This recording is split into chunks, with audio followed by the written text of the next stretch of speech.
እኛ እዚህ ሆነን ነው እቅድ እያወጣ ያለ ነው። ነገ ግን እዛ ተራራ ሆነን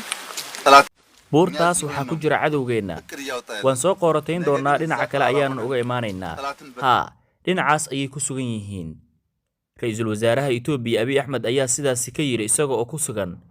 dhufaysyada uu sheegay inay ka xureysteen qaybo ka mid ah ciidanka Tigreega ee TPLF Cornel Abiy Ahmed wuxuu leeyahay jiido hore ayaan taagannahay dhufayskana waan xureystay dagaalku wuu sii xoogaystay iyada oo marmarka ka dambeeya xaaladda ay sii cakirmaysay diyaaradaha dagaalka ee ciidanka Itoobiya ayaa duqeyno ka geystay magaalada Maqalla ee caasimadda gobolka Tigray waxaana halkaas ka dhashay khasaare kala duwan militariga Itoobiya wuxuu halkaas ka sheegtay inay guulo waaweyn gaareen laakiin iyada oo dagaalku sii xoogaystay haddana TPLF ayaa iyaduna u muuqata mid dhinaceeda ka jawaabaysa eedaynta kaga timid dhinaca dawladda ama guusha ay dhinaca dawladda sheegatay saaxiibayaal ku soo dhawaada barnaamij wareedkan oo idinku soo gudbin doono muuqaal saddexaad oo Abiy Ahmed soo duubay isaga oo si weyn u muujinaya in awoodii TPLF la jibiyay dagaalkana ay dawladdu ku gacan sareyso balse intaan u gudagelin fadlan marka koowaad muuqaalkan like saar saaxiib adiga oo sii share gareynaya wixii aragtiyada qaybaha fariimaha ayaad inoogu reebi kartaan dhamaantiin meel kasta aad joogtaan soo dhawaada aan ku bilowno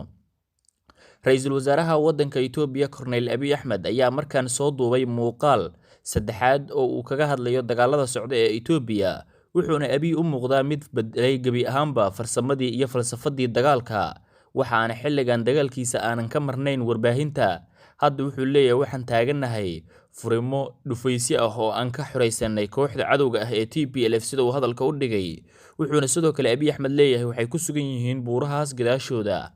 wax yar ayay inoo jiraan waanan ka guuleysanaynaa dagaalkuna wuu sii xoogaysanayaa Abiy tan iyo markii uu tagay jiidda hore ee dagaalka ciidamada militariga ee Itoobiya waxay u muuqdaan kuwo la soo baxay awood dheeraad ah dagaalka ayaana sii xoogaystay inkastoo ay Tigray sheegeen in Abiy waxa uu sheegay ay yihiin wax been abuur ah beenna ay tahay laakiin marmarka ka dambaysa Abiy ayaa warbaahinta u soo bandhigaya iyo dadkaba muuqaalo uu ku sheegay inay tahay cadayn sidoo kalena ay ka guuleysteen halkaas waxaa ku sugan Tigray wax yar haddii aan socono waan ku tagaynaa buurahaas gadaashooda ayay joogaan hadda innaga ayaa ku gacan sarreyna dagaalka ayuu yiri ra'iisul wasaaraha waddanka Itoobiya Abiy Ahmed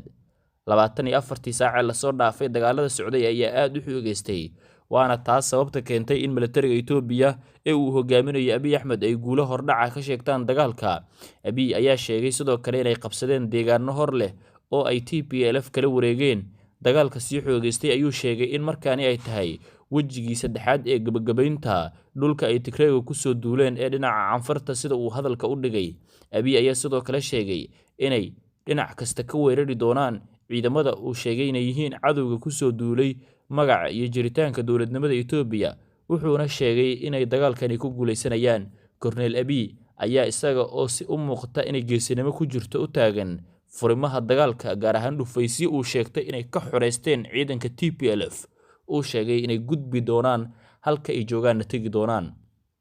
dhinaca kale diyaaradaha dagaalka ee ciidamada cirka ee Itoobiya ayaa duqeyno ka geystay xarunta deegaanka Tigray ee Maqalla khasaare kala duwan ayaa halkaas ka dhashay iyada oo dawladda Itoobiya militarigeeda dhinaca cirka ay sheegteen inay guulo ka gaareen duqeymihii ay fuliyeen militariga ayaa sheegay in ay burburiyeen shabakada ay lahaayeen kooxda TPLF iyaga oo sidoo kale sheegay in dagaalkan uu ahaa ama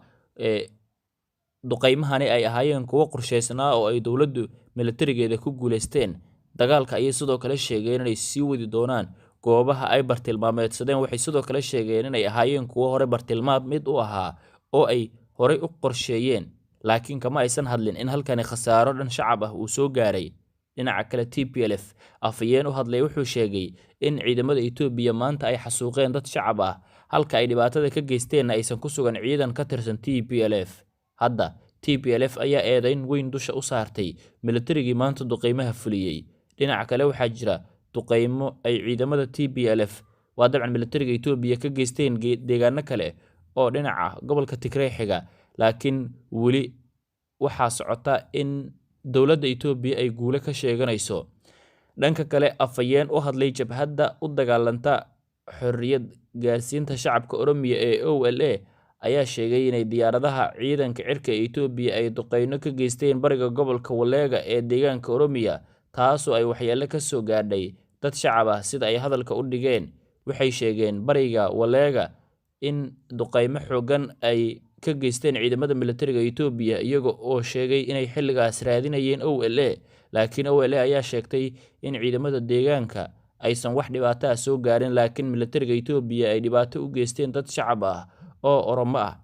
Waxay arrintan u muuqataa inay weli ku sii kicinayaan shucuubta dadka Oromada ah inay weli damiirkooda kiciyaan oo ay ka hortagaan militariga Itoobiya. Maalmihii la soo dhaafay, dagaalada ayaa aad u xoogaystay, duqeymo cir iyo dhul ah ayayna wadeen ciidamada Itoobiya. Abiy ayaana dhiirigelin weyn ku sameynayay ciidamada, taas oo uu doonayo in ay ku dhiiradaan dagaalkan uu ku sii xoogaysto. Dowladda Itoobiya ayaa hadda maalmihii la soo dhaafay sheegatay inay guulo ka gaadhay dagaaladii dhacay, iyada oo sheegtay inay qabsatay deegaano hor leh oo dabcan ay sheegeen inay dagaalada ku qabsadeen. Weli dhinacna uma dhicin dagaalka, inkastoo marba marka ka dambeysa uu aad u sii xoogaysanayo, laakiin dowladda ayaa aaminsan inay tani tahay tii ugu dambeysay oo ay dagaalkani kaga guuleysanayso waxa loogu yeeray argagixisada oo ay ka wadaan kooxda TPLF. Saaxiibayaal, barnaamij wareedyadan kale ayaan idinkugu soo gudbin doonaa warar kale oo xasaasi ah oo ku saabsan dagaalada socda Suudaan, oo iyadana ay xaalad la yaab leh ka soo cusboonaatay. Barnaamijkan kale ayaan idinkugu soo gudbin doonaa, laakiin wararka Soomaalida inta badan ay dadku inooga barteen haddii aan eegno, xilligan waxaa soo ifbaxaya qorshe lagu dhexdhexaadinayo madaxweynaha Soomaaliya Maxamed Cabdullaahi Farmaajo iyo ra'iisul wasaarihiisii hore ee Xasan Cali Khayre. Farmaajo sababta ugu weyn oo Qatar u tagay ayaa lagu sheegay inay tahay dhexdhexaadin Qatar ay doonayso inay ka dhex samayso Maxamed Cabdullaahi Farmaajo iyo Xasan Cali Khayre. Qorshaha ay damacsan tahay ayaana ah in Xasan Cali Khayre ka tanaasulo u tartanka xilka madaxtinimada ee Soomaaliya. Qatar ayaa u aragta Khayre inuu yahay ninka kaliya ee Farmaajo ku cariirin kara booska u tartanka xilka madaxweynenimada ee Soomaaliya. Sidoo kale, kiiskan dhexdhexaadinta ah waxaa qayb ka ah marwada koowaad ee qaranka, Marwe Zeynab Cabdi Maxamed, oo iyaduna ah qaraabo dhow la ah ra'iisul wasaarihii hore ee Soomaaliya Mudane Xasan Cali Khayre. Waxay tani u aragtaa inay tahay fursadda ugu weyn ee madaxweyne Farmaajo uu kaga faa'iideysan karo. Qatar ayaa cabsi weyn ka qabta haddii Khayre is sharaxo inuu noqon karo nin guuleysan kara. Xasan Cali Khayre, ra'iisul wasaarihii hore ee Soomaaliya, ayaa khilaaf aad u weyn uu kala dhexeeyay madaxweyne Maxamed Cabdullaahi Farmaajo. Tan iyo khilaafkoodii waxaa soo ifbaxayay in dowlado shisheeye ay aad iyo aad u dhiirigelinayeen. Imaaraadka ayaa la rumaysan yahay inuu sidoo kale qorsheynayo inuu Xasan Cali Khayre soo saaro si uu ula tartamo madaxweyne Maxamed Cabdullaahi Farmaajo oo isaguna dhinaca Qatar ka socda. Doorashada Soomaaliya ayaa bilaabatay iyada oo golaha shacabka weli khilaafaad ay ka taagan yihiin habka loo maray doorashadooda, laakiin weli waxaa muuqata in doorashadu sii socoto. Shalay, ra'iisul wasaaraha xilligan Maxamed Xuseen Roble ayaa bayaan uu soo saaray isaga oo la hadlayay guddiyada doorashooyinka ee maamul goboleedyada iyo heer federaal. Waxa uu uga digay in aysan niyadda iska gelin in ay maamul goboleedka uun ugu hiliyaan sameeyaanna waxa maamul goboleedkaas uu doonayo. Hadda dhiirigelin weyn ayay dabcan haystaan guddiyada doorashooyinka oo ah inay si xor iyo xalaal ah u qabtaan. Doorashada Soomaaliya ayaa xilligan maraysa mid ka mid ah heerarkii ugu xasaasisanaa. Xildhibaano dhowr ah ayaa soo baxay. Koonfur Galbeed ayaa soo saartay 11 xildhibaan oo ka mid noqday xildhibaanada golaha shacabka ee baarlamaanka Soomaaliya. Waxaa sidoo kale jira in xildhibaanada qaar kuraastoodii loo diiday, waxaana ka mid ah gudoomiyihii hore ee baarlamaanka Soomaaliya Maxamed Sheekh Cusmaan Jawaari oo sheegay in kursigii uu doontay loo diiday. Wuxuuna sidoo kale Jawaari sheegay Koonfur Galbeed inaysan ahayn meel uu nin oday ah iyo nin waxgarad ah uu wax u doonto, taas oo uu sheegay in si xun loogu bahdilay markii uu doonay inuu u tartamo kursigii uu 4 sano la soo dhaafay ku fadhiyay. Mudane Jawaari ayaa arrintan ku eedeeyay madaxda maamulka Koonfur Galbeed oo sheegay inaysan xilligan doonayn qof uusan doonayn ama aan laga doonayn dhinaca filla Soomaaliya inuu u soo baxo. Taasise Cabdicasiis Laftagerin isaga oo beeninaya ayuu shalay soo saaray mid ka mid ah xildhibaano ka imaanaya xubnaha mucaaradka, gaar ahaan xisbiga uu hogaamiyo Cabdiraxmaan Cabdishakuur Warsame ee Himilo Qaran oo ah halka uu ka soo baxay xildhibaankaas. Hadda Saadaad oo ka yimid dhinaca Cabdiraxmaan Cabdishakuur, gaar ahaan xisbiga wadajir u tartamaya, ayaa buriyay fadeexadii ku saabsaneed doorashooyinka, inkastoo tani ay dad badan u arkaan inaysan waxba iska bedelin mowqifkii guddiga waa dabcan midowga musharaxiinta oo shalay warbaahinta la hadlay ayaa iyaguna sheegay mowqifkoodii ku aadanaa in doorashada la musuqmaasuqay inaysan weli waxba iska bedelin guud ahaan saaxiibayaal barnaamijyadeedkeennii ayaan intaas kusoo gabagabeynaynaa qaybta kale ee xigta intaan dib ugu kulmi doona saaxiibayaal waxaynu idin leenahay nabadgelyo